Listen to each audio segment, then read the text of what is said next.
Isn't it interesting? It's always a weekend when we need a professional.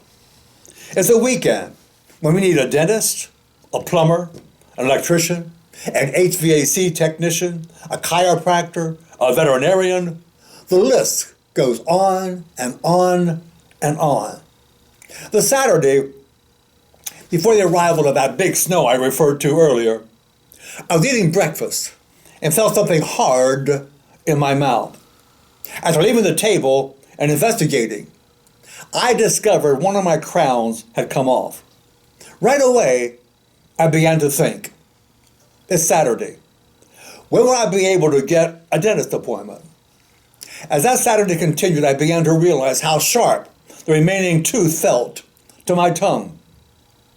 Then began the second guessing. I began to anticipate, to project, by guesswork, what was ahead concerning my toothless crown. Second guessing, I thought I would probably have to have the remaining tooth surgically removed because it was broken. That would require going to an oral surgeon. Who would that be? Then, after the gum had healed, I would need to have a tooth implanted because that tooth helped hold my lower partial plate in place. What would that cost? And who would do that? So I wondered. I second guessed all throughout that weekend.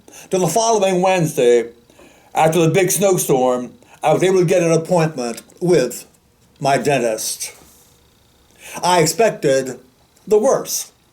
After examination and giving me his very thorough explanation, I began to relax and to realize the situation wasn't as bad as I had thought, as I had second guessed. Oh, I still had to have a new partial plate made, have to go through the process of having the partial plate manufactured, partial plate being fitted, and then going back one or two times to have adjustments made. It's all a process, but not as bad as I had anticipated, as I had visualized, not as bad as it could have been. Susan Webb tells a story about a farmer who was visited by a couple of young, energetic evangelists. They knocked on his door, and when he answered, they simply asked him, "Are you saved?" The farmer left the two men standing at the door. When his house got a pencil and a pad of paper, and he came back, and he gave them a list. He said, "This is a list of 10 people. These are my neighbors. Go talk with them. They will be able to tell you whether or not what I say I believe is how I live my life." See, talking is not enough.